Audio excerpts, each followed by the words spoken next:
Woman in the Big Hat by Baroness Orczy. Lady Molly always had the idea that if the finger of fate had pointed to Mathis in Regent Street rather than the Lions as the most advisable place for us to have a cup of tea that afternoon, Misterton would be alive at the present moment. My dear lady is quite sure, and needless to say that I share her belief in herself, that she would have anticipated the murderer's intentions and thus prevented one of the most cruel and callous of crimes which were ever perpetrated in the heart of London. She and I had been to a matinee of Trilby, and were having tea at Lyons, which is exactly opposite Mathis' Vienna Café in Regent Street. From where we sat, we commanded a view of the street and of the café, which had been very crowded during the last hour. We had lingered over our toasted muffin until past 6, when our attention was drawn to the unusual commotion which had arisen both outside and in the brilliantly lighted place over the road. We saw 2 men run out of the doorway and return a minute or 2 later in company with a policeman. You know what is the inevitable result of such proceeding in London. Within 3 minutes a crowd had collected outside Mathis's. 2 or 3 more constables had already assembled and had some difficulty in keeping the entrance clear of intruders. But already my dear lady, keen as a point on the scent, had hastily paid her bill, and without waiting to see if I followed her or not, had quickly crossed the road, and the next moment her graceful form was lost in the crowd. I went after her, impelled by curiosity, and presently caught sight of her in close conversation with one of our own men. I have always thought that Lady Molly must have eyes at the back of her head.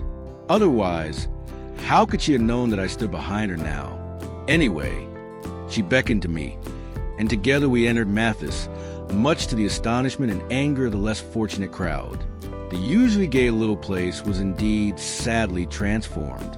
In one corner, the waitresses in Dane teacaps and aprons had put their heads together and were eagerly whispering to one another whilst casting furtive looks at the small group assembled in front of one of those pretty loves which, as you know, line the walls all around the big tea room at Mathis. Here, 2 of our men were busy with pencil and notebook, whilst one fair-haired waitress, dissolved in tears, was apparently giving them a great deal of irrelevant and confused information. Chief Inspector Saunders had, I understood, been already sent for. The constables, confronted with this extraordinary tragedy, were casting anxious glances towards the main entrance, whilst putting conventional questions to the young waitress.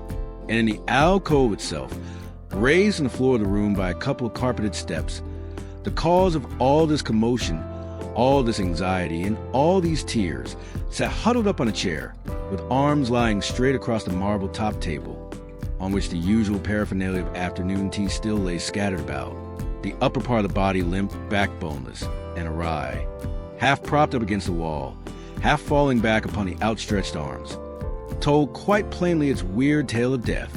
Before my dear lady and I had time to ask any questions, Saunders arrived in a taxicab. He was accompanied by the medical officer, Dr. Townsend, who at once busied himself with the dead man, while Saunders went up quickly to Lady Molly. The chief suggested sending for you. He said, quickly, he was phoning you when I left. There's a woman in this case, and we shall rely on you a good deal. What has happened? Ask my dear lady, whose fine eyes were glowing with excitement at the mere suggestion of work. I have only a few stray particulars, replied Saunders, but the chief witness is that yellow-haired girl over there. We'll find out what we can from her directly. Dr. Townsend has given us his opinion. The medical officer, who had been kneeling beside the dead man, now rose and turned to Saunders. His face was very grave. The whole matter is simple enough, so far as I'm concerned, he said. The man has been killed by a terrific dose of morphia administered no doubt in this cup of chocolate, he added, pointing to a cup in which there still lingered the cold dregs of the thick beverage. But when did this occur? Asked Saunders, turning to the waitress. I can't say, she replied, speaking with obvious nervousness. The gentleman came in very early with the ladies somewhere about 4. They made straight for this alcove. The place was just beginning to fill, and the music had begun. And where's the lady now? She went off almost directly. She had ordered tea for herself, and a cup of chocolate for the gentleman, also muffins and cakes. About 5 minutes afterwards, as I went past their table, I heard her say to him, "I'm afraid I must go now, or Jay's will be closed, but I'll be back in less than half an hour. You'll wait for me, won't you?" Did the gentleman seem all right then? "Oh, yes," said the waitress. He had just begun to sip his chocolate, and merely said, "So long," as she gathered up her gloves and muff, and then went out of the shop, and she has not returned since. "No. When did you first notice there was anything wrong with this gentleman?" asked Lady Molly. "Well," said the girl with some hesitation, "I looked at him once or twice as I went up and down, for he certainly seemed to have fallen all of a heap. Of course, I thought that he had gone to sleep, and I spoke to the manager about him, but she thought that I had to leave him alone for a bit. And then we got very busy, and I paid no more attention to him until about 6 o'clock, when most afternoon tea customers had gone, and we were beginning to get the tables ready for dinners. Then, I certainly did think there was something wrong with the man. I called at the man address, and we sent for police. And the lady who was with him at first, what was she like? Would you know her again?" queried Saunders. "I don't know," replied the girl. "You see, I have to attend to such crowds of people of an afternoon. I can't notice each one." And she had on one of those enormous mushroom hats. No one could have seen her face, not more than her chin, unless they looked right under the hat. "Would you know the hat again?" asked Lady Molly. "Yes, I think I should," said the waitress. "It was black velvet and had a lot of plumes. It was enormous," she added with a sigh of admiration and of longing for the monumental headgear. During the girl's narrative, one of the constables had searched the dead man's pockets. Among other items, he had found several letters addressed to Mark Culloden, Esquire, some with an address in Lombard Street, others with one in Fitzjohn's Avenue, Hampstead, the initials MC, which appeared both in a hat and on the silver-mounted letter case belonging to the unfortunate gentleman, prove his identity beyond a doubt. A house in Fitzjohn's Avenue does not somehow suggest a bachelor establishment. Even while Saunders and the other men were looking through the belongings of the deceased, Lady Molly had already thought his family, children, perhaps a wife, a mother who could tell. What awful news to bring to an unsuspecting happy family, who might even now be expecting the return of father or husband or son at the very moment when he lay murdered in a public place, the victim of some hideous plot or feminine revenge. As our amiable friends in Paris would say, it jumped to the eyes that there was a woman in the case. A woman who had worn a gargantuan hat for the obvious purpose of remaining unidentifiable when the question of the unfortunate victim's companion that afternoon came up for solution. And all these facts are put before an expectant wife or an anxious mother. As no doubt you have already foreseen, Lady Molly took the difficult task on her own kind shoulders. She and I drove together to Lurberry House, Fitzjohn's Avenue, and on asking the manservant who opened the door if his mistress were home, we were told that Lady Irene Cullen was in the drawing room. Mine is not a story of sentiment, so I'm not going to dwell on that interview, which was one of the most painful moments I recollect having lived through.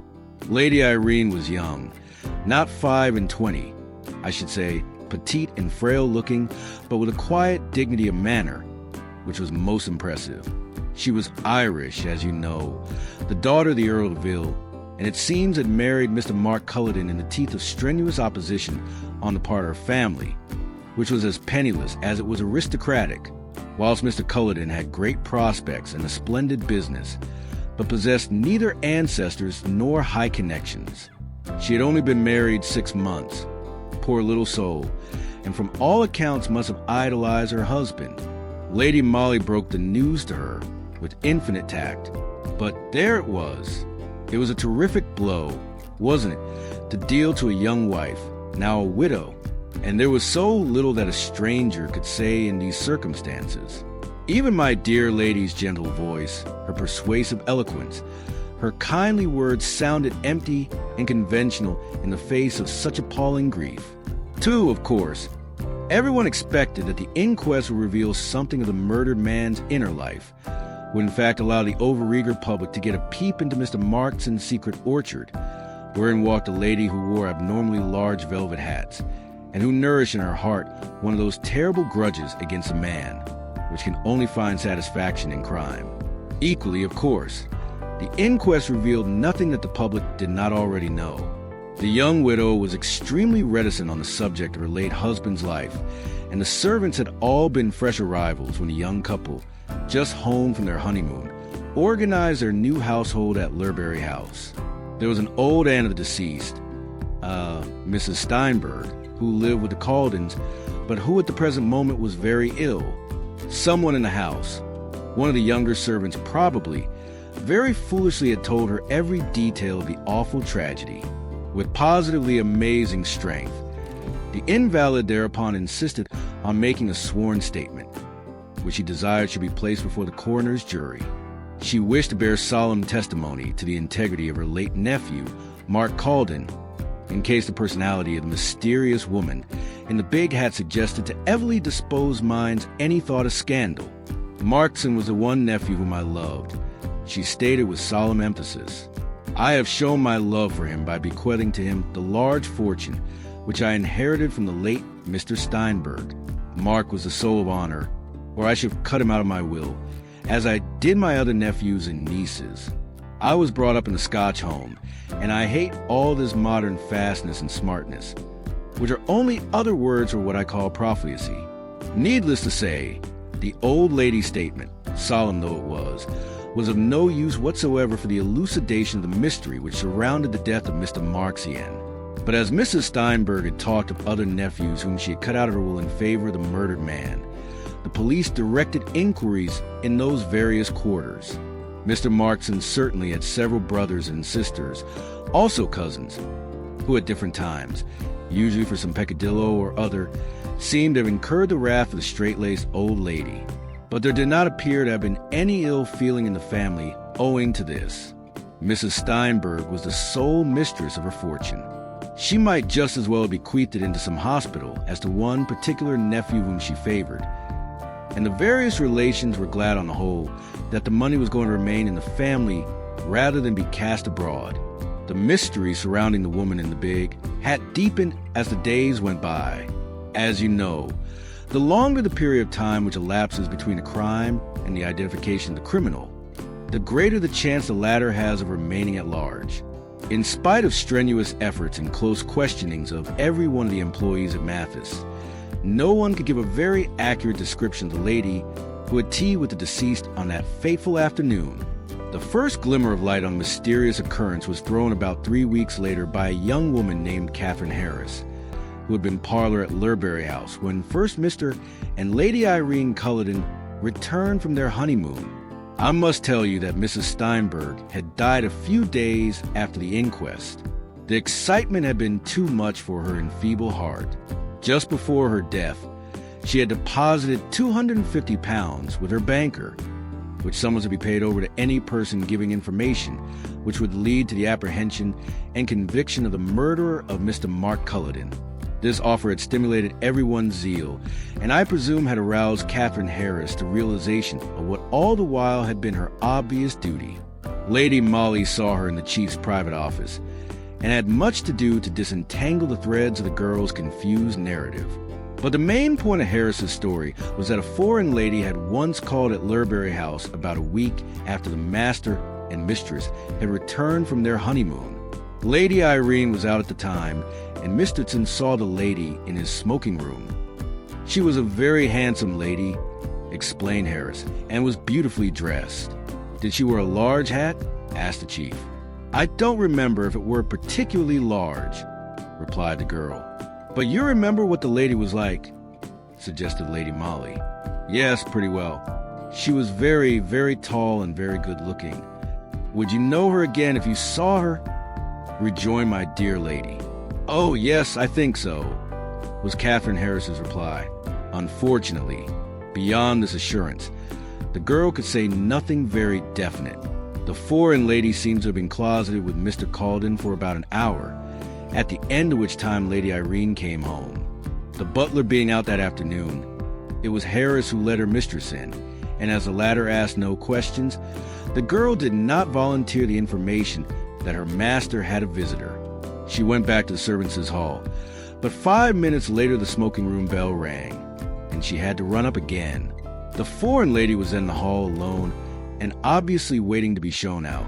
This Harris did, after which Mr. Tsin came out of his room, and in the girl's own graphic words, he went on dreadful. "I don't know if I'd done anything so very wrong," she explained, but the master seemed quite furious and said I wasn't proper parlor maid, or I'd have known that visitors must not be shown in straight away like that. I ought to have said that I didn't know if Mr. Calden was in, that I would go and see. "Oh!" "He did go on at me," continued Catherine Harris volubly, "and I suppose he complained to the mistress, for she gave me notice the next day. And you have never seen the foreign lady since," concluded Lady Molly. "No, she never come while I was there. By the way, how do you know she was foreign? Did she speak like a foreigner?" "Oh, no," replied the girl. "She did not say much, only asked for Mr. Tsin, but she looked French-like." This unanswerable bit of logic concluded Catherine's statement. She was very anxious to know whether the foreign lady was hanged for murder. She herself would get the 250B. On Lady Molly's assurance that she certainly would, she departed in apparent content. 3. "Well, we are no nearer than we were before," said the chief with an impatient sigh when the door had closed behind Catherine Harris. "Don't you think so?" rejoined Lady Molly blandly. "Do you consider that what we have heard just now has helped us to discover who was the woman in the big hat?" Readered the chief somewhat testy. "Perhaps not," replied my dear lady with her sweet smile, "but may help us discover who murdered Mr. Calden," which an enigmatical statement she effectively silenced his chief, and finally walked out his office, followed by her faithful Mary. Following Catherine Harris's indications, a description of the lady who was wanted in connection with the murder of Mr. Tsin was very widely circulated, and within 2 days of the interview with the ex-parlor maid, another very momentous one took place in the same office.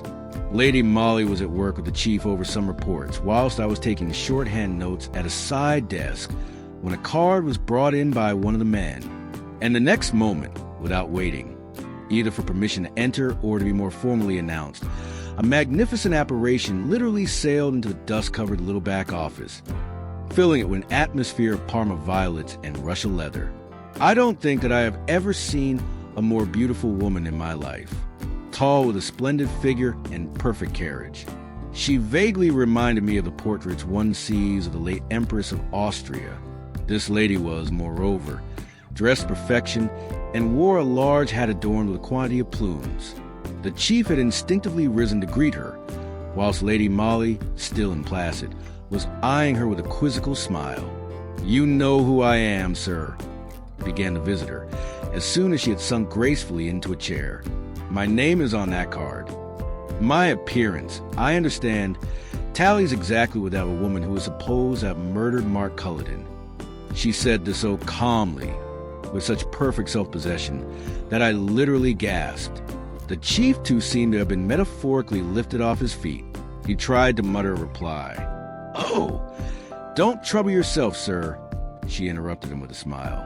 "My landlady, my servant, my friends have all read the description of the woman who murdered Mr. Culloden. For the past 24 hours, I have been watched by your police. Therefore, I have come to you of my own accord before they came to arrest me in my flat." "I'm not too soon, am I?"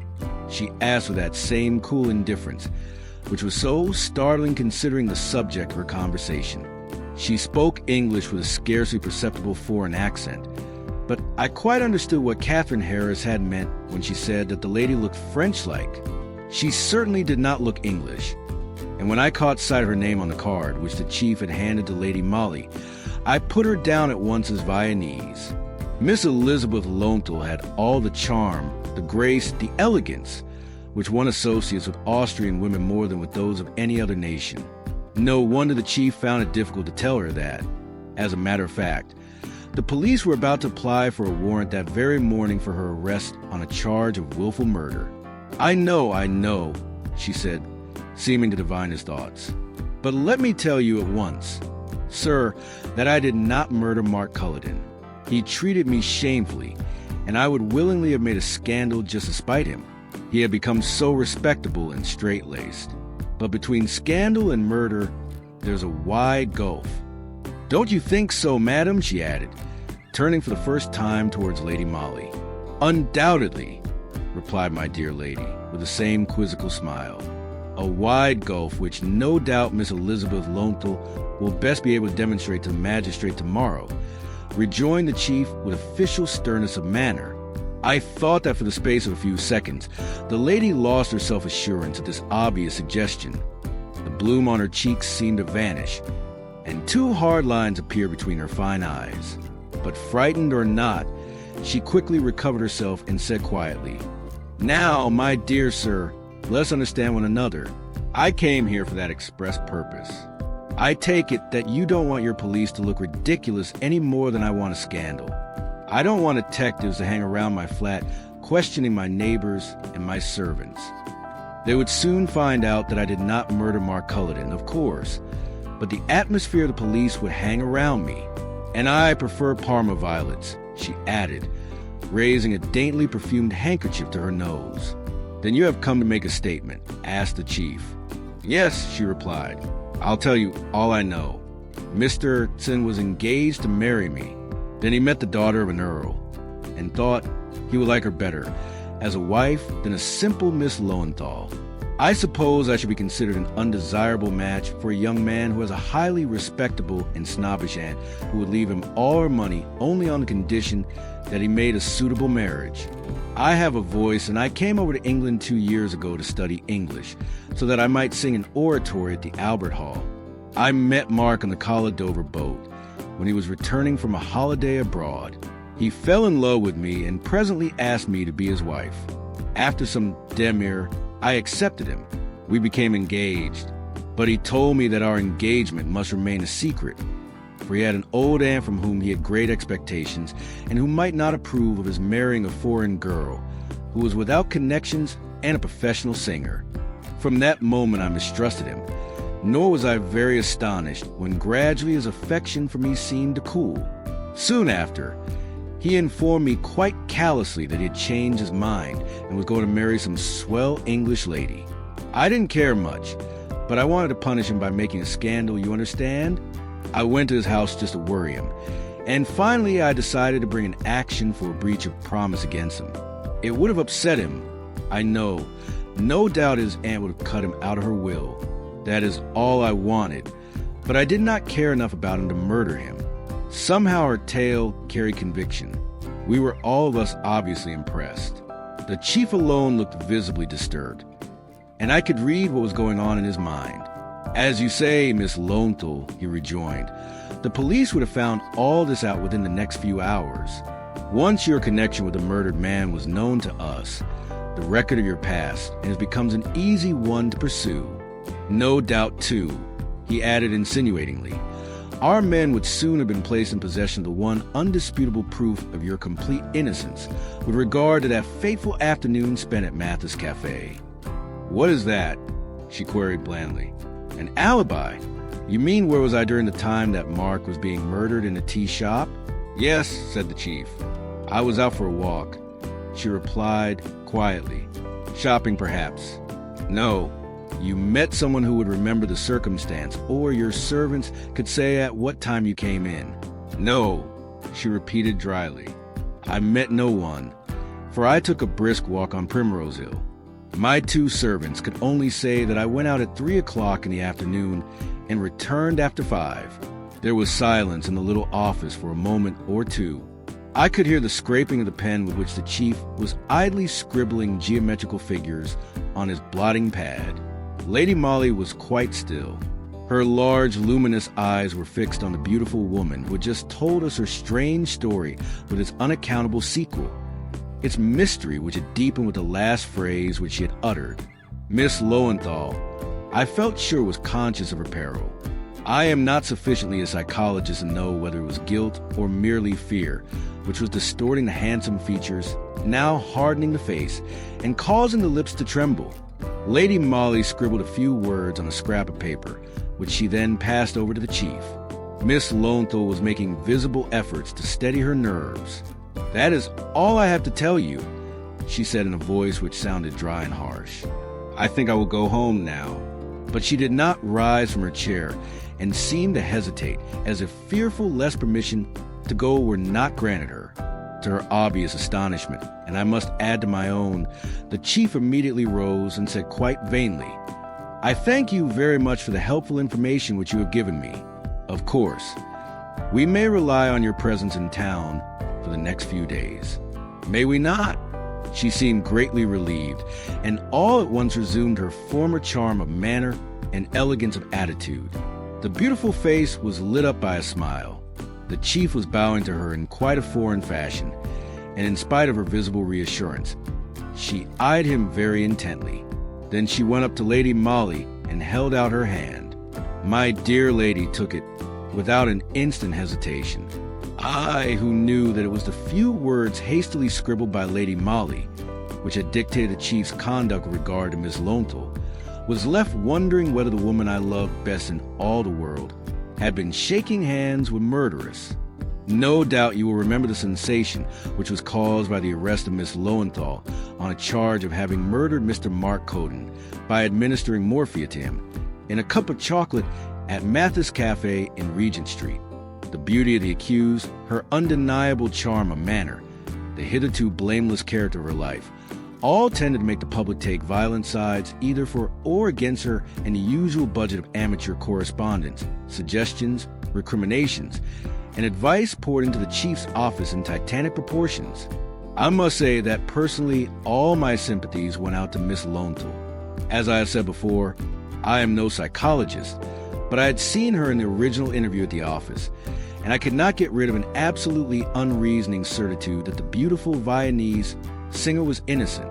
The magistrate's court was packed, as you may well imagine, on that first day of the inquiry, and of course, sympathy with the accused went up to fever pitch when she staggered into the dock, beautiful still, despite the ravages caused by horror, anxiety, fear, in face of the deadly peril in which she stood. The magistrate was most kind to her. Her solicitor was unimpeachably assiduous. Even our fellows, who had to give evidence against her, did no more than their duty and were as lenient in their statements as possible. Miss Lowenthal had been arrested in her flat by Danvers, accompanied by 2 constables. She had loudly protested her innocence all along and did so still, pleading not guilty in a firm voice. The great points in favor of the arrest were firstly the undoubted motive of disappointment and revenge against a faithless sweetheart, then the total inability to prove any kind of alibi, which under the circumstances certainly added to the appearance of guilt. The question of where the fatal drug was obtained was more difficult to prove. It was stated that Mr. Mark Culloden was director of several important companies, one of which carried on business as wholesale druggist. Therefore, it was argued that the accused at different times and under some pretext or other had obtained drugs from Mr. Culloden himself. She had admitted to having visited the deceased at his office in the city, both before and after his marriage. Miss Lowenthal listened to all this evidence against her with a hard-set face, as she did also to Catherine Harris's statement about her calling on Mr. Culloden at Lurberry House. But she brightened up visibly when the various attendants at Mathis Café were placed in the box. A very large hat belonging to the accused was shown to the witnesses. But though the police upheld the theory that that was a headgear worn by the mysterious lady at the cafe on that fateful afternoon, the waitresses made distinctly contradictory statements with regard to it. Whilst one girl swore that she recognized the very hat, another was equally positive that it was distinctly smaller than the one she recollected. And when the hat was placed on the head of Miss Lowenthal, 3 out of 4 witnesses positively refused to identify her. Most of these young women declared that though the accused, when wearing the big hat, looked as if she might have been the lady in question, yet there was a certain something about her which was different, with that vagueness, which is a usual and highly irritating characteristic of their class. The girls finally parried every question by refusing to swear positively either for or against the identity of Miss Lowenthal. "There's something that's different about her somehow," one of the waitresses asserted positively. "What is it that's different?" asked the solicitor for the accused, pressing his point. "I can't say," was the perpetual, maddening reply. Of course, the poor young widow had to be dragged into the case. And here, I think, opinions and even expressions of sympathy were quite unanimous. The whole tragedy had been inexpressibly painful to her, of course, and now it must have seemed doubly so. The scandal which had accumulated round her late husband's name must have added the poignancy of shame to that of grief. Mark Coden had behaved as callously to the girl whom clearly he had married from interested family motives as he had to the one whom he had heartlessly cast aside. Lady Irene, however, was most moderate in her statements. There was no doubt that she had known of her husband's previous entanglement with Miss Lowenthal, but apparently had not thought fit to make him accountable for the past. She did not know that Miss Lowenthal had threatened a breach of promise against her husband. Throughout her evidence, she spoke with absolute calm and dignity, and looked indeed a strange contrast in her closely fitting, tailor-made costume of black serge and tiny black to the more brilliant woman who stood in the dock.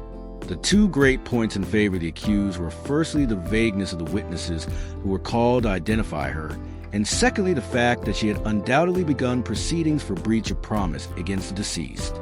Judging by the latter's letters to her, she would have had a splendid case against him, which fact naturally dealt a severe blow to the theory as to motive for the murder. On the whole, the magistrate felt that there was not a sufficiency of evidence against the accused to warrant his committing her for trial. He therefore discharged her, and amid loud applause from the public, Miss Lowenthal left the court a free woman. Now, I know that the public did loudly and to my mind very justly blame the police for that arrest, which was denounced as being as cruel as it was unjustifiable.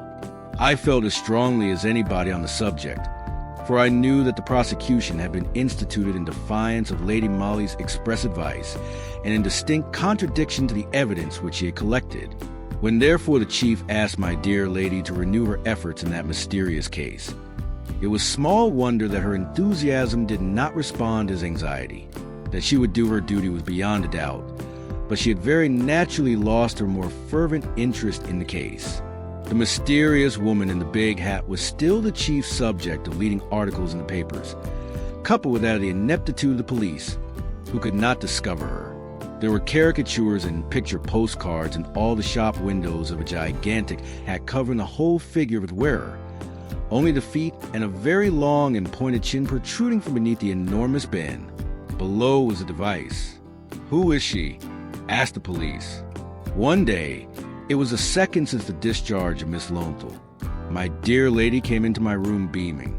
It was the first time I had seen her smile for more than a week, and already I had guessed what it was that had cheered her. "Good news, Mary," she said gay. "At last, I've got the chief to let me have a free hand." Oh, dear, what a lot of argument it takes to extricate that man from the tangled meshes of red tape. "What are you going to do?" I asked. "Prove that my theory is right as to who murdered Mark Culloden," she replied seriously. "And as a preliminary, we'll go and ask his servants at Lurberry House a few questions." It was then 3 o'clock in the afternoon. At Lady Molly's bidding, I dressed somewhat smartly, and together we went off in a taxi to Fitzjohn's Avenue. Lady Molly had written a few words on one of her cards, urgently requesting an interview with Lady Irene Culloden. This she handed over to the manservant who opened the door at Lurberry House. A few moments later, we were sitting in the cozy boudoir.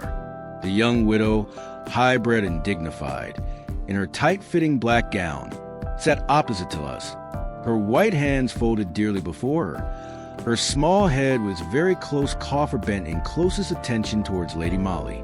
"I most sincerely hope, Lady Irene," began my dear lady, in her most gentle and persuasive voice, "that you will look with all possible indulgence on my growing desire shared, I may say, by all my superiors at Scotland Yard to elucidate the mystery which still surrounds your late husband's death." Lady Molly paused as if waiting for encouragement to proceed. The subject must have been extremely painful to the young widow. Nevertheless, she responded quite gently. "I can understand that the police wish to do their duty in the matter. As for me, I have done all I think that could be expected of me. I am not made of iron." And after that day in the police court, She checked herself as if afraid of having betrayed more emotion than was consistent with good breeding, and concluded more calmly, "I cannot do any more. I fully appreciate your feelings in the matter," said Lady Molly, "but you would not mind helping us, would you? In a passive way, if you could by some simple means further the cause of justice." "What is it you want me to do?" asked Lady Irene, "only to allow me to ring for 2 of your maids and ask them a few questions. I promise you that they shall not be of such a nature as to cause you the slightest pain." For a moment, I thought that the young widow hesitated. Then, without a word, she rose and rang the bell. "Which of my servants did you wish to see?" she asked, turning to my dear lady as soon as the butler entered in answer to the bell. "Your own maid and your parlor maid, if I may," replied Lady Molly. Lady Irene gave the necessary orders, and we all sat expectant and silent until a minute or two later. 2 girls entered the room. One wore a cap and apron, the other, in neat black dress and dainty lace collar, was obviously the lady's maid. "This lady," said their mistress, addressing the 2 girls, "wishes to ask you a few questions. She is a representative of the police, so you had better do your best to satisfy her with your answers." "Oh!" rejoined Lady Molly pleasantly, choosing not to notice the tone of acerbity with which the young widow had spoken, nor the unmistakable barrier of hostility and reserve which her words had immediately raised between the young servants and the representative of the police. "Why I'm going to ask these 2 young ladies is neither very difficult nor very unpleasant. I merely want their kind help in a little comedy which will have to be played this evening in order to test the accuracy of certain statements made by one of the waitresses at Mathis' tea shop with regard to the terrible tragedy which has darkened this house. You will do that much, will you not?" she added, speaking directly to the maids. "No one can be so winning or so persuasive as my dear lady." In a moment, I saw the girls' hostility melting before the sunshine of Lady Molly's smile. "We'll do what we can, ma'am," said the maid. "That's a brave, good girl," replied my lady.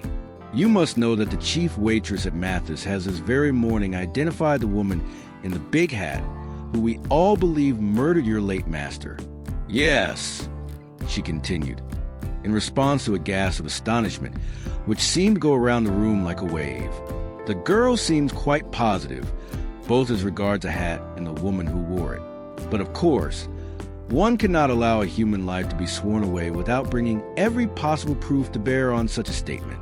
And I am sure that everyone in this house will understand that we don't want to introduce strangers more than we can help into the sad affair which already has been bruited abroad too much."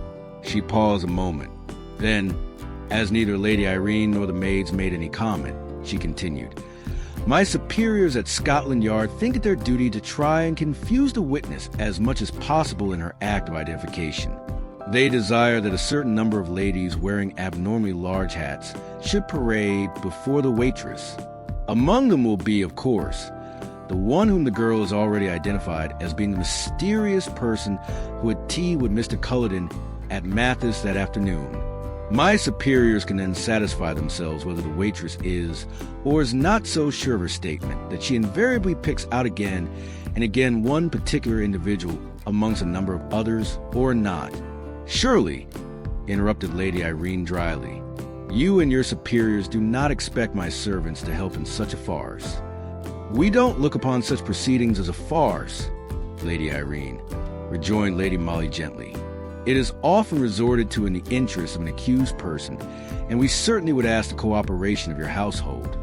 "I don't see what they can do." But the 2 girls did not seem unwilling. The idea appealed to them. I felt sure it suggested an exciting episode and gave promise of variety in their monotonous lives. "I am sure both these young ladies possess fine big hats," continued Lady Molly with an encouraging smile. "I should not allow them to wear ridiculous headgear," retorted Lady Irene sternly. "I have a one your ladyship wouldn't wear and threw away," interposed a young parlor maid. "I put it together again with the scraps I found in the dust hole." There was just one instant of absolute silence. One of those magnetic moments when fate seems to have dropped the spool on which she was spinning the threads of life, and is just stooping in order to pick it up. Lady Irene raised a black border handkerchief to her lips and then said quietly, "I don't know what you mean, Mary. I never wear big hats." "No, my lady," here interposed the lady's maid, "but Mary means the one you ordered at Sankia's and only wore the once, the day you went to that concert." "Which day was that?" asked Lady Molly blandly. "Oh, I couldn't forget that day," ejaculated the maid. "Her ladyship came home from the concert. I had undressed her, and she told me that she would never wear her big hat again. It was too heavy. That same day, Mr. Culloden was murdered." "That hat would answer our purpose very well," said Lady Molly quite calmly. "Perhaps Mary will go and fetch it, and you had better go and help her put it on." The two girls went out of the room without another word, and there were we, 3 women left facing one another, with that awful secret only half revealed, hovering in the air like an intangible specter. "What are you going to do?" Lady Irene asked Lady Molly after a moment's pause, during which I literally could hear my own heart beating, whilst I watched the rigid figure of the widow in deep black crepe, her face set and white, her eyes fixed steadily on Lady Molly. "You can't prove it," she said defiantly. "I think we can," rejoined Lady Molly simply. "At any rate, I mean to try. I have 2 of the waitresses from Mathis outside in a cab, and I have already spoken to the attendant who served you at Sanchez, an obscure maligner in a back street near Portland Road. We know that you were at great pains there to order a hat of certain dimensions, and to your own minute description. It was a copy of one you had once seen Miss Lowenthal, where when you met her at your late husband's office. We can prove that meeting too. Then we have your maid's testimony that you wore the same hat once, and once only the day presumably that you went out to a concert, a statement which you will find it difficult to substantiate, and also the day on which your husband was murdered. Bah, the public will laugh at you," retorted Lady Irene still defiantly. "You would not dare to formulate so monstrous a charge. It will not seem monstrous when justice has weighed in the balance the facts which we can prove. Let me tell you a few of these. The result of careful investigation. There's the fact that you knew of Mr. Culloden's entanglement with Miss Elizabeth Lowenthal and did your best to keep it from old Mrs. Steinberg's knowledge, realizing that any scandal around her favorite nephew would result in the old lady cutting him and therefore you out of her will. You dismissed a parlor maid for the sole reason that she had been present when Miss Lowenthal was shown into Mr. Culloden's study. There's the fact that Mrs. Steinberg had so worded her will that in the event of her nephew dying before her fortune would devolve on you. The fact that with Miss Lowenthal's action for breach of promise against your husband, your last hope of keeping the scandal from the old lady's ears had effectually vanished. You saw the fortune eluding your grasp. You feared Mrs. Steinberg would alter her will.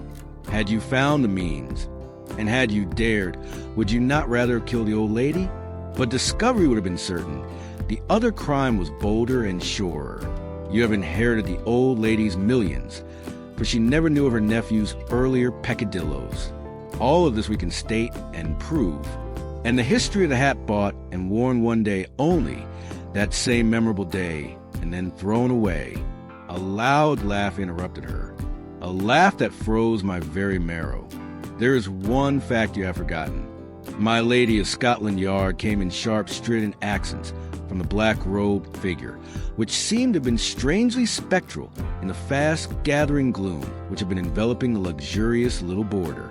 Don't omit to mention the fact that the accused took the law into her own hands, and before my dear lady and I could rush to prevent her, Lady Irene Culloden had conveyed something we dare not think what to her mouth. "Find Danvers quickly, Mary," said Lady Molly calmly. "You'll find him outside. Bring her doctor back with you."